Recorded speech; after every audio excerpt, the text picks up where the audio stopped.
I'm going to read a chapter from Dandelion Wine by Ray Bradbury. The chapter concerns Mrs. Bentley and is about a third of the way into the book. The novel is set in 1928.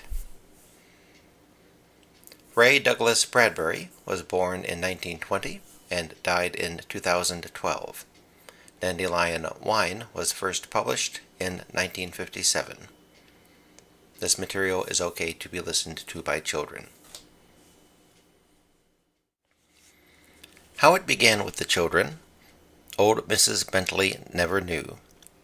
She often saw them, like moths and monkeys, at the grocer's among the cabbages and hung bananas, and she smiled at them, and they smiled back.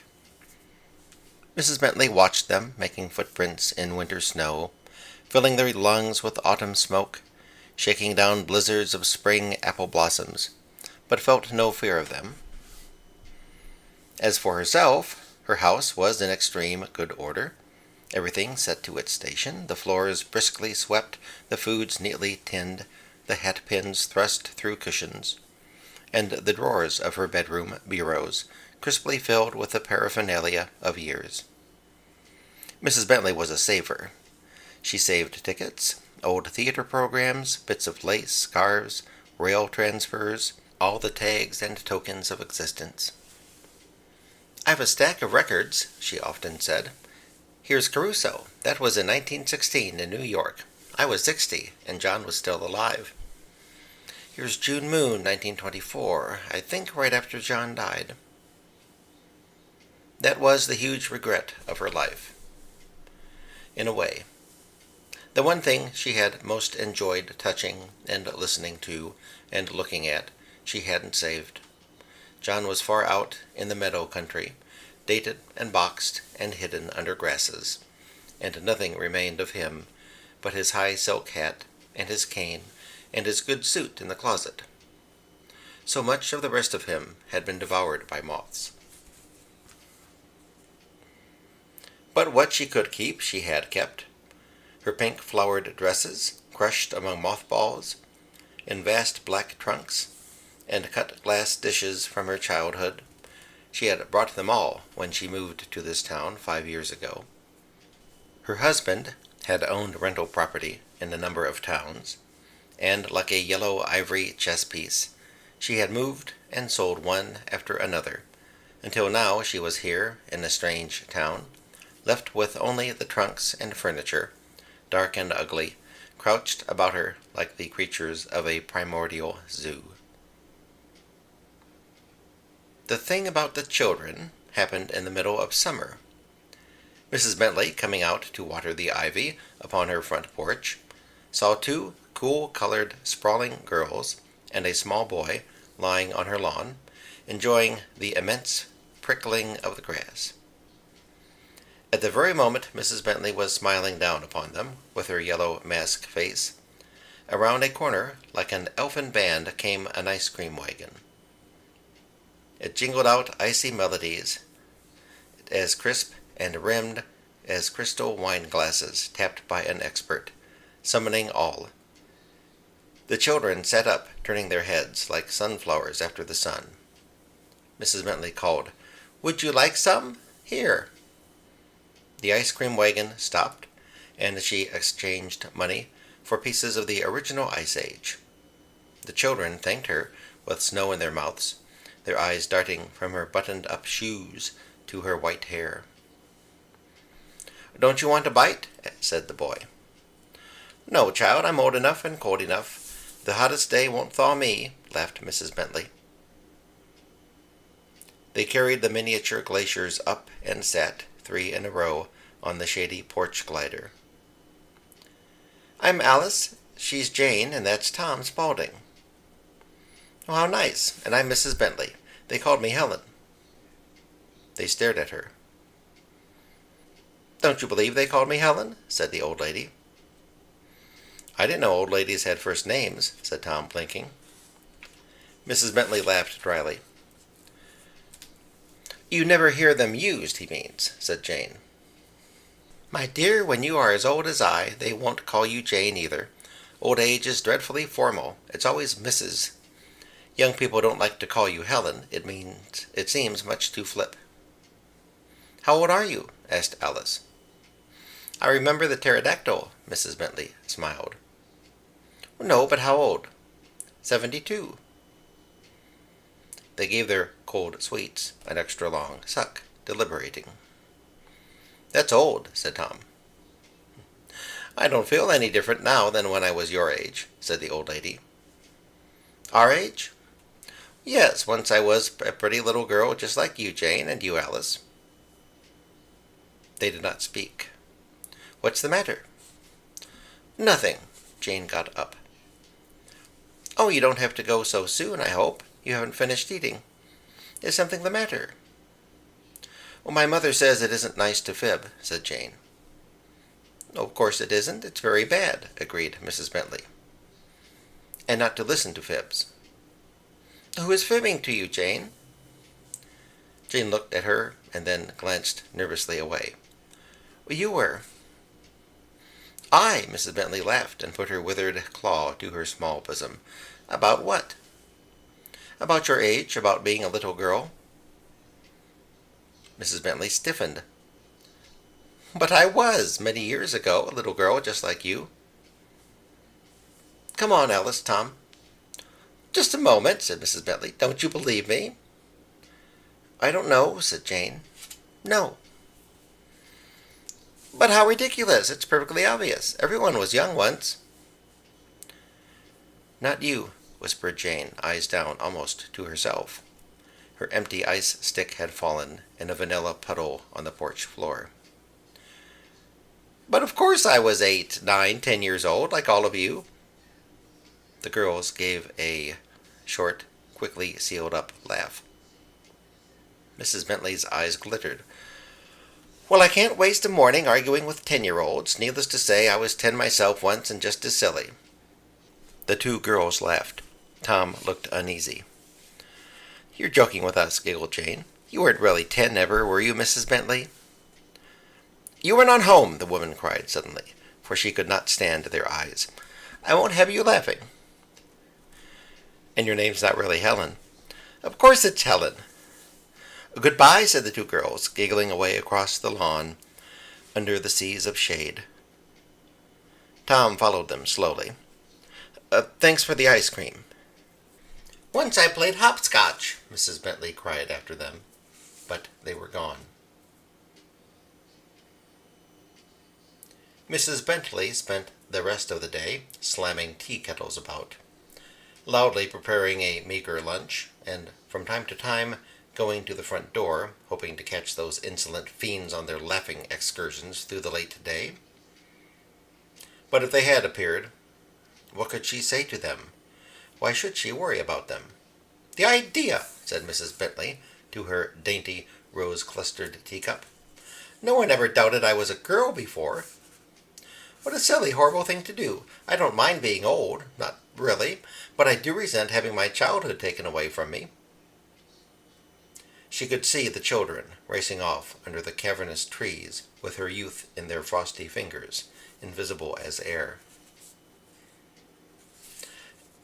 After supper, for no reason at all, with a senseless certainty of motion, she watched her own hands, like a pair of ghostly gloves at a séance, gather together certain items in a perfumed kerchief. Then she went to her front porch and stood there stiffly for half an hour. As suddenly as night birds, the children flew by, and Mrs. Bentley's voice brought them to a fluttering rest. Yes, Mrs. Bentley? Come up on this porch, she commanded them, and the girls climbed the steps, Tom trailing after. Yes, Mrs. Bentley? They thumped the Mrs. like a bass piano chord, extra heavily, as if that were her first name. I've some treasures to show you. She opened the perfume kerchief and peered into it, as if she herself might be surprised. She drew forth a hair comb, very small and delicate, its rim twinkling with rhinestones. I wore this when I was 9, she said. Jane turned it in her hand and said, How nice. "Let's see," cried Alice. "And here is a tiny ring I wore when I was 8, said Mrs. Bentley. "It doesn't fit my finger now. You look through it and see the Tower of Pisa ready to fall." "Let's see it lean." The girls passed it back and forth between them until Jane fitted it to her hand. "Why, it's just my size!" she exclaimed. "And the comb fits my head," gasped Alice. Mrs. Bentley produced some jackstones. "Here," she said, "I once played with these." She threw them. They made a constellation on the porch.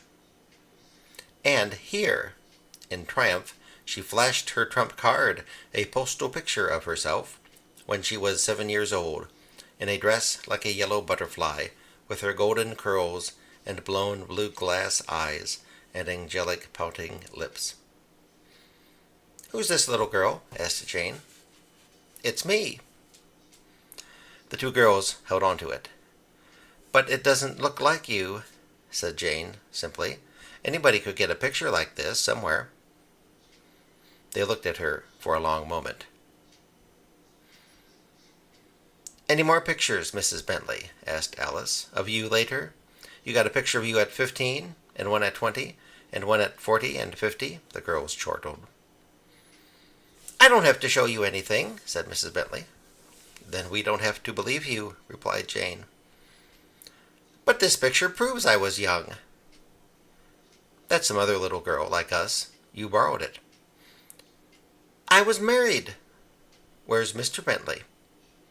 "He's been gone a long time. If he were here, he'd tell you how young and pretty I was when I was 22. "But he's not here, and he can't tell, so what does that prove?" "I have a marriage certificate." "You could have borrowed that, too.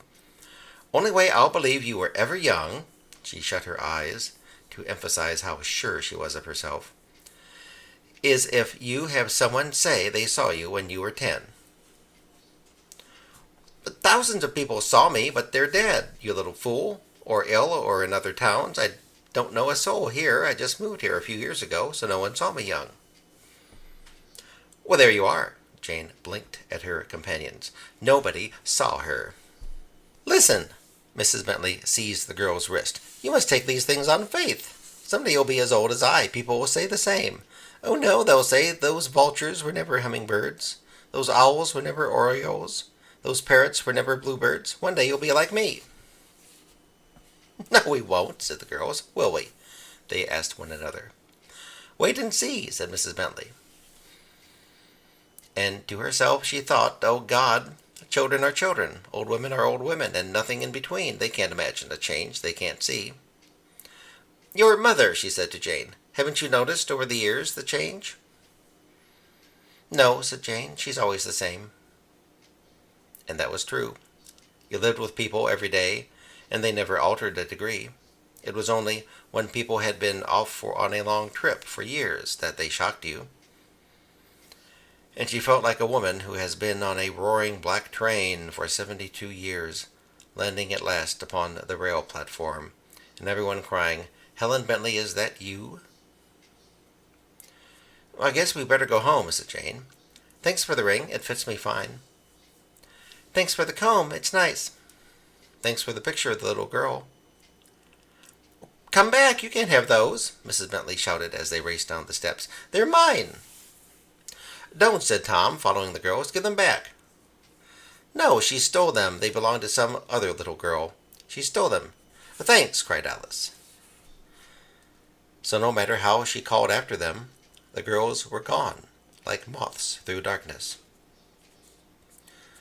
"I'm sorry," said Tom, on the lawn, looking up at Mrs. Bentley. He went away. "They took my ring and my comb and my picture," thought Mrs. Bentley, trembling there on the steps. "Oh, I'm empty. Empty. It's part of my life."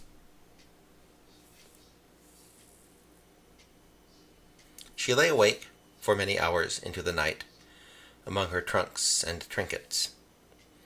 She glanced over at the neat stacks of materials and toys and opera plumes and said aloud, "Does it really belong to me?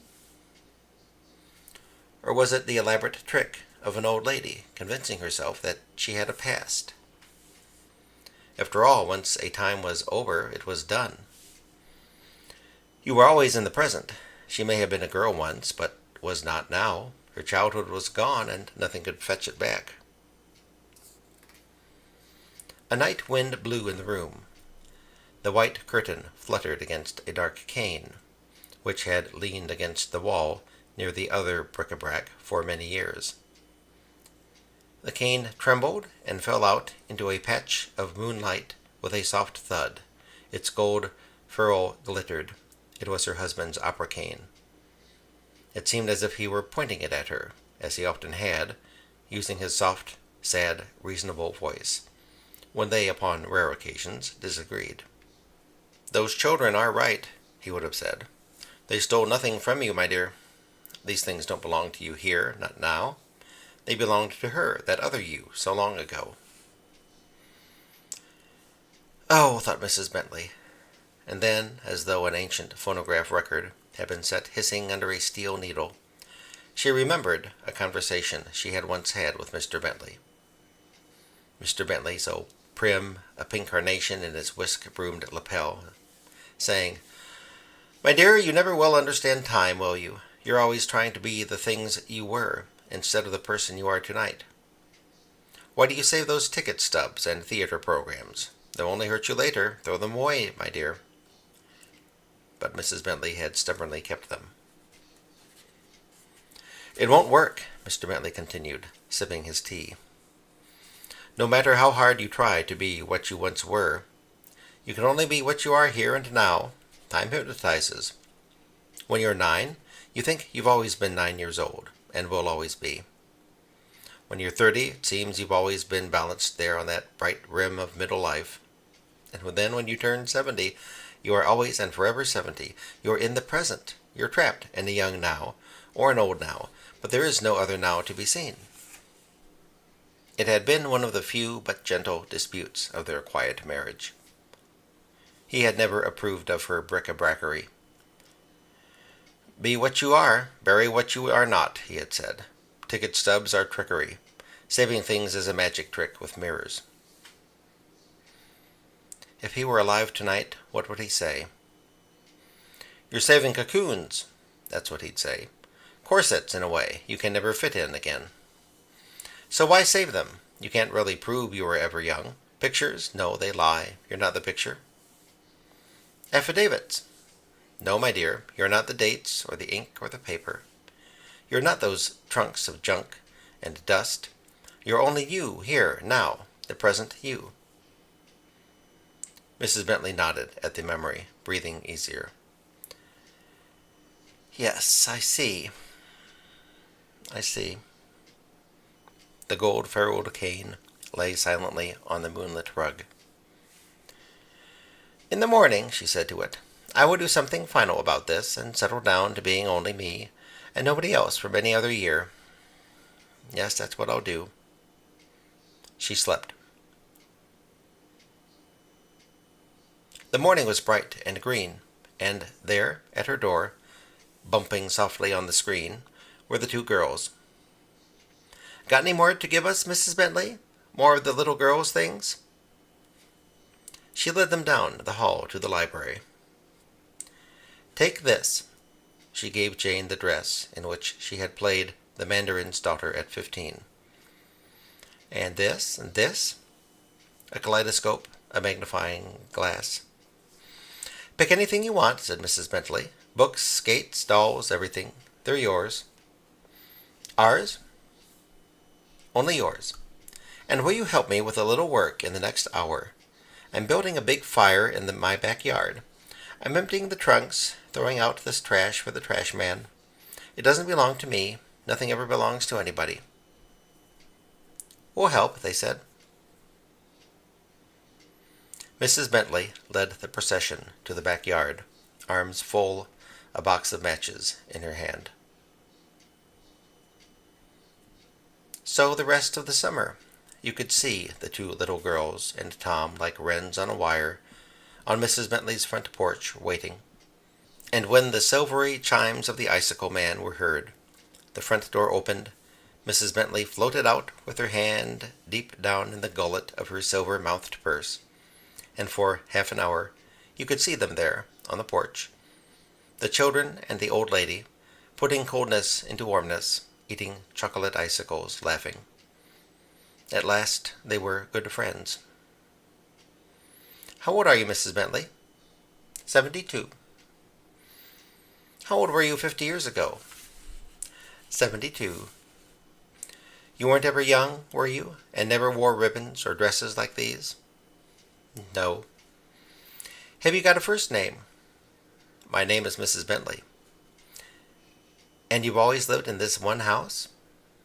Always. And never were pretty? Never. Never in a million trillion years?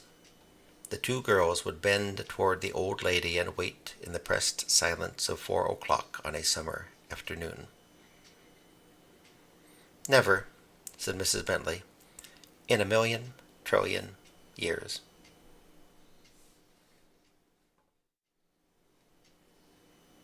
This ends the reading.